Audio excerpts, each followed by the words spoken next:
Duma koko bisimila kame kun o kɔfɛ CEDEAO ka sanction ko min bɛ senna ɲani ne ka n da don la n bɛ fɛ ka kuma fɔlɔ min ye MINUSMA ka mandat ko ye o mandat renouvellement ko n bɛ fɛ ka n fɛla fɔ o la fɔlɔ MINUSMA bɛ anw ka jamana kɔnɔ sanji 9 depuis le 25 avril 2013 ka se bi ma juin 2022 sanji 9 MINUSMA bɛ anw ka jamana kɔnɔ u nakun saba o de bɛ MINUSMA la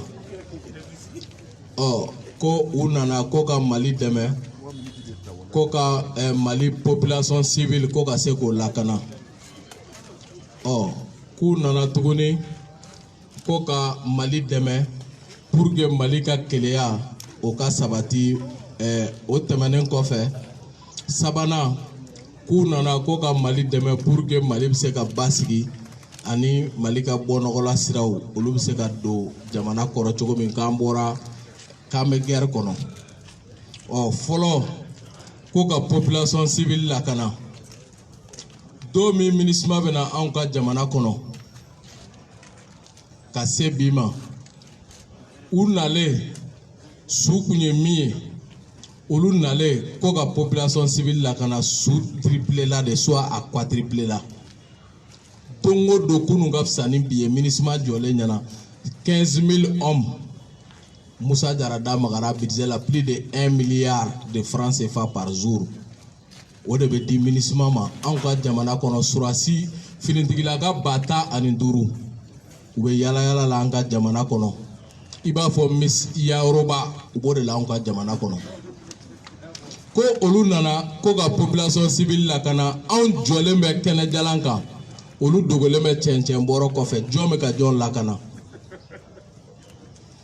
o MINUSMA min nana ko ka population civile lakana Faransi gɛnne aw yɛrɛ y'a ɲɛmɔgɔw mankan mɛn ko ni Faransi taara k'olu tɛna se ka lakana bamananw ko ba min k'u m'a yɛrɛ labɔ jango ko ka mɔgɔ wɛrɛ labɔ o kɔfɛ k'u nana ko ka Mali dɛmɛ ko ka Mali ka mara bolo a ka dugukolo fan bɛɛ kan MINUSMA bɛ na don min na Mali dugukolo 100 sara la 30 soit 40 o de tun tɛ Mali ka mara kɔnɔ nka olu bɛ yan sanji 9 Mali ka dugukolo 100 sara la 80 tilala Mali ka mara la o kɔfɛ u nana ko ka Mali dɛmɛ ko ka Mali basigi n'an y'u ɲininka k'u ye mun kɛ basigi sira fɛ u bɛ mun sɔrɔ k'a fɔ an ye k'u ye lampadaire don k'u ye forage sen k'u y'o baara de kɛ anw ko anw tɛ MINUSMA dɔ SOMAGEP ye anw tɛ MINUSMA dɔ EDM ye olu yɛrɛ nana don min ko ka tasuma faga tasuma ɲagan tɛ min bɔ u nalen kɔ tasuma tɔ ɲagana ka taa o de fɛ an bɛɛ opération Maliko opération kɛlɛtigi a ɲɛmɔgɔ ka kuma mɛn n'o ye Samake ye a ko mun ko hali ni MINUSMA tɛ participer combat la ko n'olu ye yɔrɔ min minɛ ko MINUSMA ka ɲi ka na ko k'o yɔrɔ sécuriser ko n'olu ye yɔrɔ minɛ ko MINUSMA ka na k'a sécuriser MINUSMA tɛ na u tɛ yɔrɔ sécuriser u tɛ combat kɛ u tɛ yɔrɔ minɛ ni Mali armée ye yɔrɔ minɛ fɛnɛ k'u kana yɔrɔ sécuriser k'u tɛ se k'o baara fɛnɛ kɛ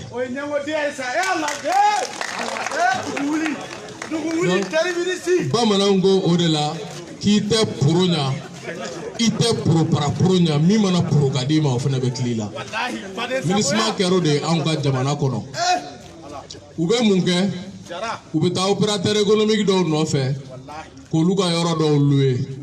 wallahi an ɲɛ dara papier dɔw kan MINUSMA kɛlen don ka contrat signer u bɛ so bâtiment dɔw kɔnɔ location na ka contrat signer 15 ans fo 2034 o n'o jamanaw ni ɲɔgɔn cɛ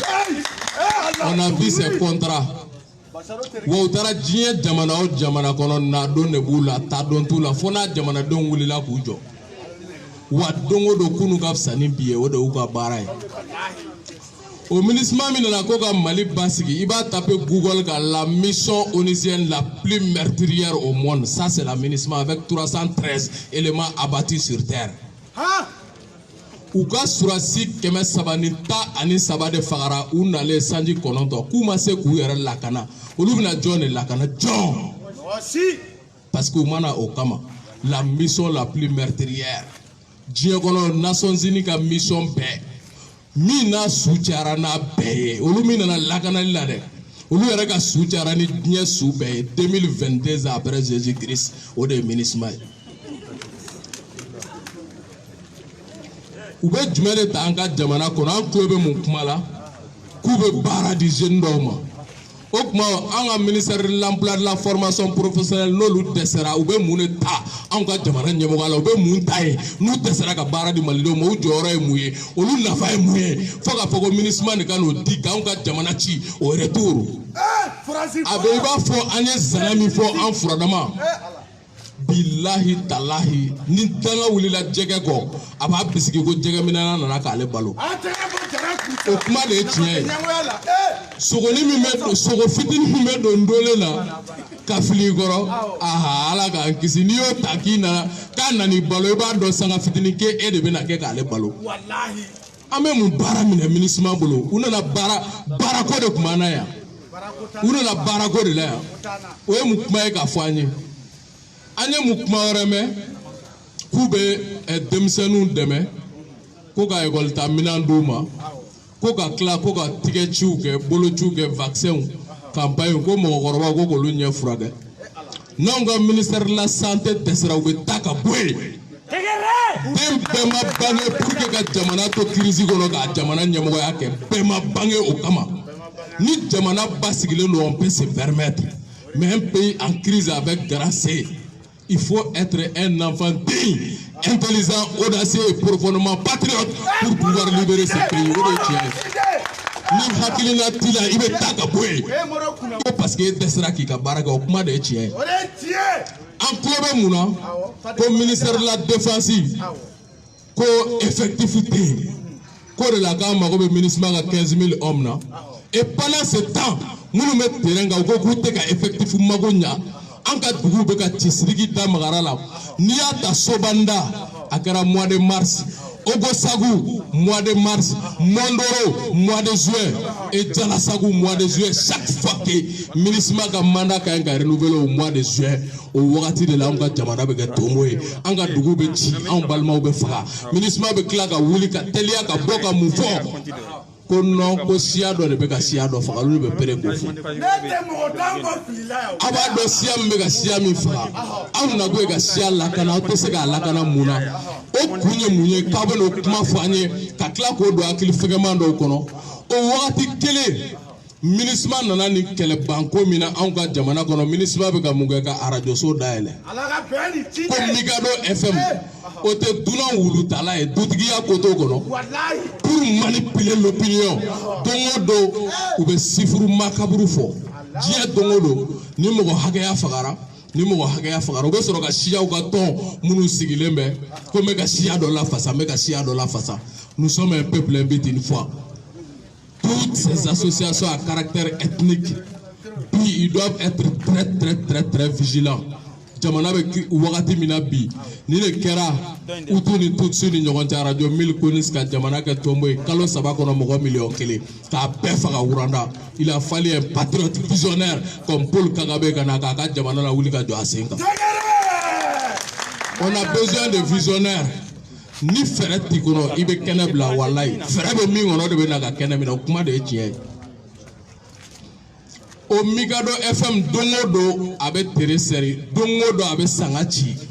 don o don pour que ka jamanadenw traumatiser ka opinion manipuler ka don olu da fɛ k'a yira ko on a encore besoin de la MINUSMA ko 15 000 hommes ni anw ka ministère de la défense tɛ se ka 15 000 hommes recruter wagati min na malidenw bɛ ka wuli k'u bɛ fɛ ka cɛfini ta k'u ka sigidaw la ka na an ye Cheikh Marc Sisoko kumakan mɛn a ko ka tali kɛ cercle bɛɛ kɔnɔ bɛɛ k'i ka yɔrɔ la ka na mɔgɔ bɛ se k'a fɔ k'i bɛ kojugu kɛ n'i donna commune 3 kɔnɔ i tɛ pape jɔlen sɔrɔ i ɲɛ n'i taara commune 4 la i tɛ basaro sɔrɔ i ɲɛ n'i ye cɛ ye i bɛ yɛlɛ kati kulu la kɛ n'an ye min yir'i la i bɛ yɛlɛ nin kan k'ale ba kun ka nin wolo o kuma de ye tiɲɛ ye an k'an ka zeliw ta minnu bɛ nin dugu ninnu na camancɛ bolo fɛ kɔrɔnfɛ bolo fɛ an k'u former u k'an ka jamana kuma bɔ n'an ka taa jigi da ni mɔgɔ fu ninnu kan kɔ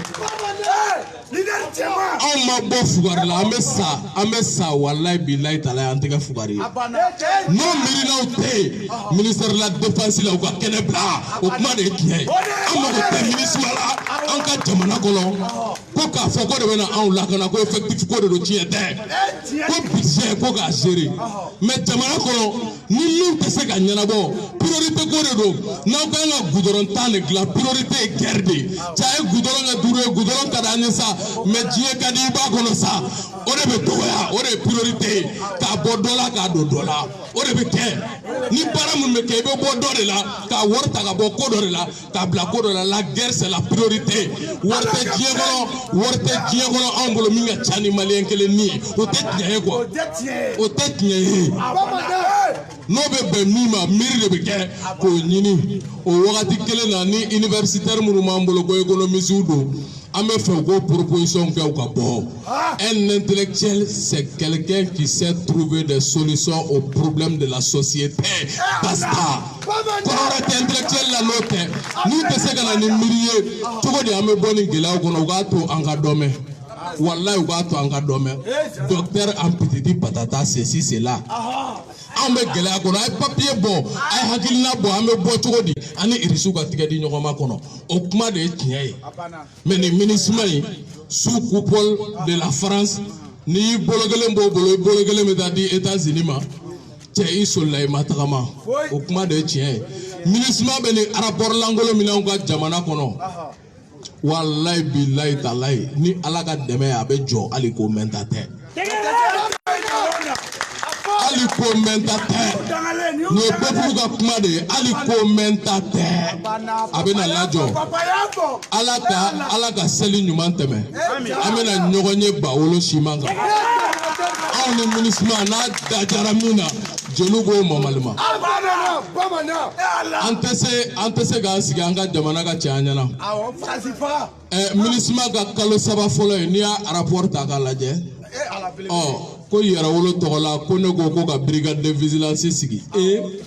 kabiri don jumɛn an k'an fara ɲɔgɔn kan an sifinnamaw k'an ka karangadaw suwa o bɛ se ka kɛ ɲangili ko ye fo ka taa fɔ ko aw bɛ rapport minnu kɛ rapport finalité kun dɔ de b'u la quoi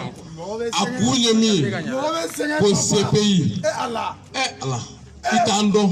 walayi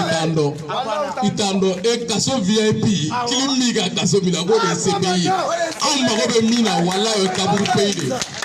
anw mago bɛ kaburu pays de la n'o b'u bolo o t'an na segin hali an su b'u kɛlɛ Modibo Keyita su ye Batarada Faransi kan o gulokiba de b'an na o hakilina de b'an na o kɛlɛ de b'an na an bɛ k'o wulikajɔ de kɛ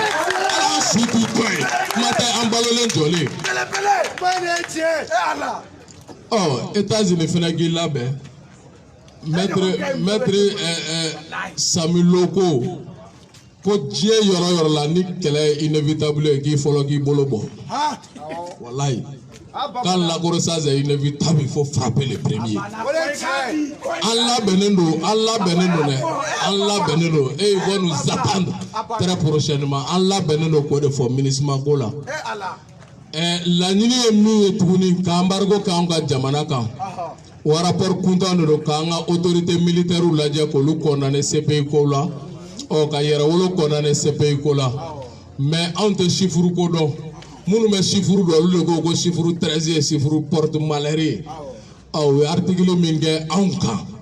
Yɛrɛwolo kan o ye chiffre o bɛ article 13 de la MINUSMA ka premier mois 3 premiers mois ka trimestre fɔlɔ 2022 janvier février mars o rapport la article 13 ko Yɛrɛwolo ɲɛmɔgɔw ka ɲi ka taa CPI la an bɛ yɛlɛ de la an bɛ k'u makɔnɔ mais a bɛna ja a tɛ mɛn quoi a bɛna ja a tɛ mɛn walayi on est très déterminé k'an ka jamana kuma bɔ min ye embargo ye u ka rapport b'o laɲini parce que ils parlent n'u bɛ ka kuma ko exaction kɛra ko génocide kɛra u bɛ taa siya dɔ ta ko fulaw de fagara ko civil de fagara ko terroriste ma faga o mana kan o caman de b'u da anw ka jamana kɔnɔ dɔgɔnɔ de fagara suraka de fagara u bɛ fɛ ka nin siya saba de manipuler Mali kɔnɔ o la an bɛ siya saba yi interpeller il faut qu'ils soient très vigilants les Peuls, les Touaregs, les Dogons.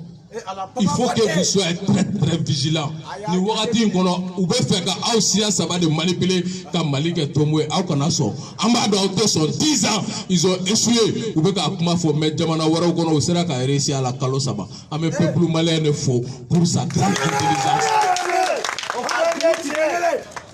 Nous sommes un exemple mondial en termes de vivre ensemble. Mali peuple do ya ne bo notion di mugoma mais ni yo kalanga ci wara be la minte litrege ya meta ki sigi do kamargo kanga jamana kanga na keleke mina soro ka ta do jugula la plus grande victoire en Afrique contre le terrorisme wallahi o de kera mura la plus grande victoire contre le terrorisme o de kera mura yo de yelama ko de kera flafaga e ika victoire be yelama ibolo yorami kati jalaki ka essayer k'i ka surasi ɲɛmɔgɔw ko surasiw galabu faga u bɛ ka faso kumabɔ ka jamanaden minnu bɛ ka wuli ko an ka karangadaw sa k'u b'olu fana galabu faga a wuli ka jɔ la laɲini dɔ de bɛ nin bɛɛ kɔfɛ et nous devons nous assumer face à l'histoire. Deuxième point n'o ye MINUSMA ye CEDEAO ka communiqué. An ye CEDEAO ka communiqué an y'a ka communiqué mais min ye sanction wuli ye an bɛ tigɛrɛ fɔ peuple malien de c'est le peuple malien qui a été le peuple l'un des peuples les plus résistants d'Afrique et peuple africain fana y'an soutenir Yɛrɛwolo de jɔra ɲɛfɛ pour la première fois.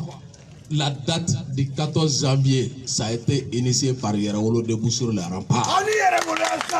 Boli mi ɲɔgɔn mana ka kɛ farafina bɛɛ hali Mandela bɔlen kaso la ka premier appel n'o ma bɔ 4 millions de manifestants au kɛra le 14 janvier au Mali, partout dans les régions à l'intérieur, partout à l'extérieur. O de kɛra le 14 janvier, une date historique. Ni français ko 14 juillet, an ko 14 janvier. O de ye tiɲɛ. Ka tila le 22 janvier ka Afrique bɛɛ labɔ ka diaspora bɛɛ labɔ initié par encore Yɛrɛwolo debout sur les remparts. An kelen m'a kɛ dɛ ani bɛɛ y'a kɛ ɲɔgɔn fɛ organisation fɛn fɛn participera la. An y'a ye autorités yɛrɛ donna da fɛ 14 janvier an bɛ bɛɛ fo les M5 et toutes les autres organisations minnu participera la an bɛ bɛɛ fo CPM et tous les autres. 22 janvier an bɛ Kemi Seba fo. A kɛra sababu ye farafina bɛɛ diɲɛ jamana bɛɛ est mobilisé pour soutenir le peuple malien. Le peuple malien a résisté pendant 6 mois. Wa an kuma jɔ dɛ an pɛrɛnnen kun don ka taa fɛ halisa. Ni bingalikɛla y'a dɔn ko bingali sera a dan na ko senpɛrɛn da ye kunbere ye ka segin a kɔ jamanadenw b'o wasa don o fana la c'est une victoire d'étape. An ye nin étape victoire sɔrɔ. Mais étape belebeleba bɛ nalen o dɔ ye jumɛn a ye débat de caniveau mɛn kɔsa in na min n'o bolila charte ka respect kan ni mɔgɔ ko ka charte respecter peuple malien b'a fɔ de k'an b'i fo parce que charte ye kuma min fɔ a jɛlen don passe mais u bɛ débat de caniveau entretenir f'a bɛ k'e yɛrɛ kɔrɔ i b'a fɔ charte ye kuma dɔ fɔ tiɲɛ tɛ. Charte ma foyi fɔ min ye kabako ko ye an bɛ bɛɛ invité i bɛ taa article 9 kalan cɛ ni malidenw ko mɔgɔ min bɛ k'u ka cɛbɔ ye après la transition o bɛ kɛ malidenw ka cɛbɔ ye an b'o Yɛrɛwolo den ta o danbetigi den ta k'o sigi Mali kunna o ka Mali kumabɔ o de ye tiɲɛ ye.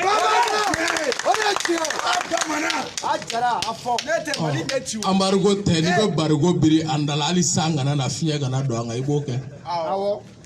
Wallahi an jɔlen don pa kelen t'an bolo ka segin kɔfɛ.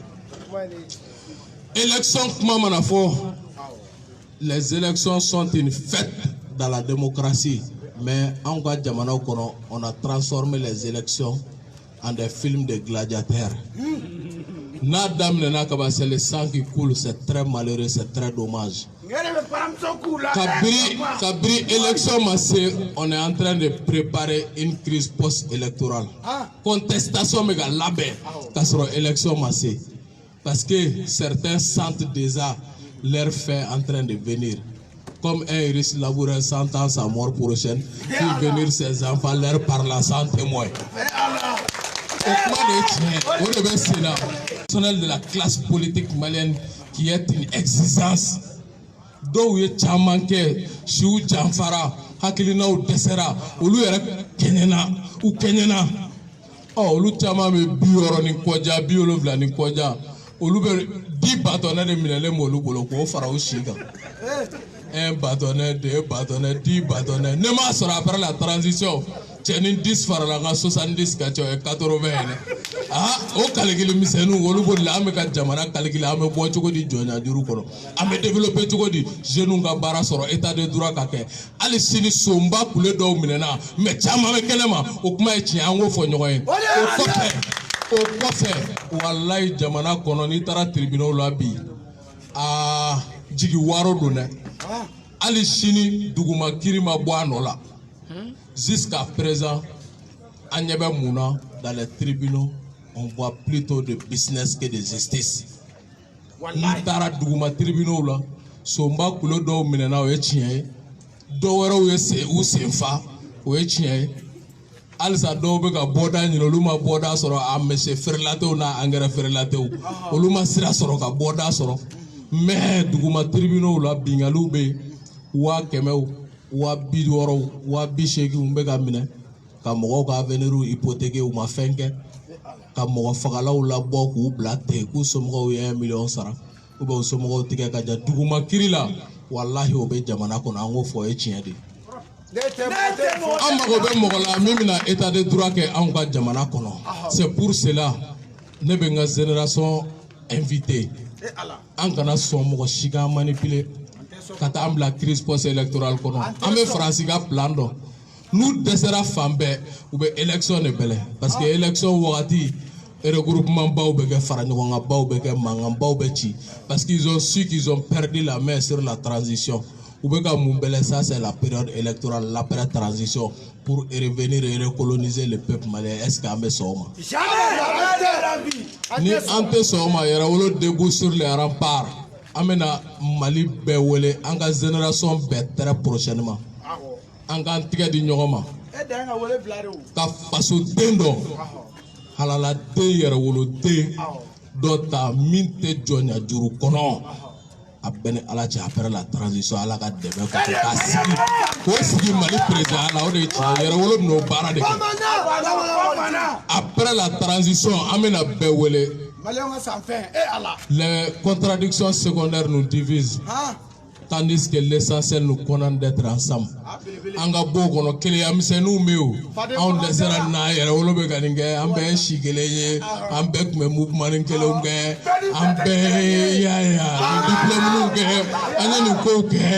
o tien quoi, mais bigwa. Wallah ou jeunesse de utiliser contre la jeunesse, la crise post-électorale que oui à Ivoire. Kablegoudé, Guillaume Soro pour opposer les Ahmed Bagayogo et les autres là, les Ouattao, les Ibe, commandants invisibles. Vous êtes instrumentalisé. Vous êtes payé 10 ans après, d'autres Kasola, d'autres Fangala, ou Klala Gagnon, réconciliation nationale. Akera Jona. Sous fin peu bois Belgienne, fin peu sous bois Belgienne. Oh, anga mission générationnelle de B. En fauma wala ou placé be so wotoro kono kale adda ka fanye ko ayta ya fait au kana bi ya fait ayo jege ya fait sanja on binani dingeni ngono o experience yo mais so karafe kuko to amulo samta no e ko amena bewele